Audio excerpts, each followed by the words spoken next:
Hello guys, welcome back to my channel. ఈ రోజు అయితే ఈ వీడియోలో మేము చిలుకూరి బాలాజీ టెంపుల్కి వెళ్తున్నాము. సో మీ అందరికీ తెలుసు కదా, హైదరాబాద్లో ఫేమస్ ప్లేసెస్లో చిలుకూరి బాలాజీ టెంపుల్ కూడా ఒకటి. మేమైతే ఎర్లీ మార్నింగ్ 7 లోపు రెడీ అయిపోయి బాలాజీ టెంపుల్కి అయితే స్టార్ట్ అయ్యాము. అండ్ మనకి హైదరాబాద్ టౌన్ నుంచి చిలుకూరి వరకు మనకి బస్సెస్ కూడా అవైలబుల్ ఉంటాయి. సో మనం బస్సెస్లో కూడా వెళ్ళొచ్చు. అలాగే టూరిస్టులు వచ్చినప్పుడు మనకి చిలుకూరి బాలాజీ టెంపుల్ దగ్గర హరిత రిసార్ట్స్ కానీ రూమ్స్ కానీ అవైలబుల్ ఉంటాయి. అండ్ ఫుడ్ కోర్ట్స్, రెస్టారెంట్స్ చాలా ఉన్నాయి, మనకేం ఇబ్బంది ఏమి ఉండదు. సో ఇక్కడైతే మనకి చాలా ఫార్మ్స్ ఉన్నాయి, ఆల్ టైప్ ఆఫ్ ఫ్రూట్స్ కూడా దొరుకుతాయి.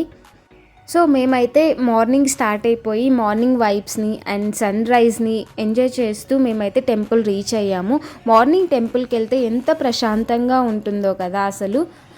టెంపుల్ దగ్గరికి వచ్చేసిన తర్వాత టెంకాయ షాప్ వాళ్ళు అందరూ వచ్చి మా షాప్లో తీసుకోండి అని రికమెండ్ చేస్తూ ఉంటారనమాట.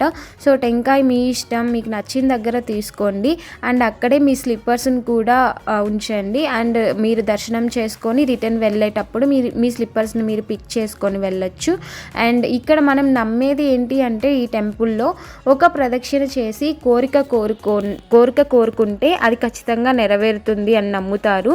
అండ్ అది నెరవేరిన తర్వాత మళ్ళీ వచ్చి మనం 11 ప్రదక్షిణాలు చేయాలి గుడి బయట. అండ్ లోపల అయితే మీరు 11 ప్రదక్షిణలు చేసి కోరిక కోరుకోవాలి. అండ్ ఆ కోరిక తీరిన తర్వాత మళ్ళీ 108 ప్రదక్షిణలు అయితే దేవుడికి చేయాలన్నమాట. సో టెంకాయ అయితే దేవుడికి లోపల కొట్టనివ్వరు టెంపుల్ లోపల. ఇక్కడ టెంకాయ కొట్టేసుకొని మనం మాల అయితే తులసి మాల అయితే దేవుడికి ఇవ్వచ్చు అక్కడ. చిలుకూరి బాలాజీ టెంపుల్లో ఇంకొకటి కూడా ఫేమస్ అండి, అదేంటో మీరు ఆలోపు గెస్ చేయండి. నేనైతే వీడియో ఎండింగ్లో చెప్తాను. అండ్ ఇప్పుడైతే మనం దర్శనానికి వెళ్దాం. ఈరోజైతే క్రౌడ్ చాలా తక్కువ ఉంది టెంపుల్లో. అండ్ మేమైతే అప్పుడప్పుడు వస్తూనే ఉంటాం చిలుకూరి బాలాజీ టెంపుల్కి. ఇప్పుడైతే మనం దర్శనానికి వెళ్దాము. అండ్ లోపలైతే మనకి వీడియోస్ కానీ ఫొటోస్ కానీ అలో లేదు. వీలైనంత వరకు నేనైతే క్యాప్చర్ చేశాను, ఎలా దర్శనంకి వెళ్ళాము అండ్ దర్శనం దగ్గర ఎలా ఉంటుంది అదంతా నేను క్యాప్చర్ చేశాను. దర్శనం బయటికి వచ్చిన తర్వాత మనకి అక్కడ శివుని టెంపుల్ ఉంటుంది, అక్కడ కూడా నేను మీకు చూపిస్తాను. సో బాలాజీ టెంపుల్లో అయితే దర్శనం ఇలా ఉంటుంది. ఒక సైడ్ అయితే అబ్బాయిలు ఉంటారు, ఒక సైడ్ అయితే అమ్మాయిలు ఉంటారు దర్శనంకి. ఇక్కడైతే మనకి గర్భగుడి అన్నమాట, దేవుడు ఉండే ప్లేస్. క్రౌడ్ లేకపోతే దర్శనం చాలా ప్రశాంతంగా జరుగుతుంది కదా, అలాగే మేము ప్రశాంతంగా దర్శనం చేసుకొని వచ్చేసామండి. వితిన్ 10 మినిట్స్లో దర్శనం అయితే అయిపోయింది. ఇక్కడికి వచ్చేసిన తర్వాత ఇదేనండి శివుని టెంపుల్. సో చూస్తున్నారు కదా, మనకి మార్నింగ్ అయితే అభిషేకాలు చేస్తారు శివునికి. చాలా అంటే చాలా బాగా అనిపిస్తుంది శివుని టెంపుల్ కూడా. సో అలా శివుడిని, వెంకటేశ్వర స్వామిని దర్శనం చేసుకొని మేమైతే టెంపుల్ నుంచి బయటకు వచ్చాము. ఇక్కడైతే మనకి చాలా షాప్స్ ఉంటాయి. మనం తిరునాళ్ళలో షాపింగ్ చేస్తాం కదా, అలాగే షాప్స్ ఉంటాయి. మనం తిరుమల వెళ్ళినప్పుడు కానీ ఏ పుణ్యక్షేత్రాలకి వెళ్ళినప్పుడైనా మనకి ఇలాంటి షాప్స్ కామన్ కదా. మేము కూడా అలాగే షాపింగ్ చేసామన్నమాట. ఇది ఒక బొమ్మ అయితే తీసుకున్నాం, చాలా ఫన్నీగా ఉంది. ఇక్కడ షాపింగ్ అంటే నాకు చాలా ఇష్టం. ఇక్కడికి వచ్చినప్పుడల్లా ఖచ్చితంగా ఏదో ఒకటి అయితే కొనుక్కుంటాను. బొమ్మలు అయితే చాలా బాగుంటాయి.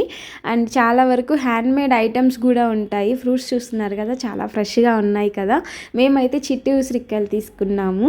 అండ్ ఈ మాలలు చూస్తున్నారు కదా, చాలా బాగున్నాయి. కాస్ట్ కూడా రీజనబుల్గానే ఉంది. మీకు లాస్ట్లో చెప్తా అన్నాను కదా ఇక్కడ ఫేమస్ అని, ఏంటో గెస్ చేశారా ఇప్పటికీ?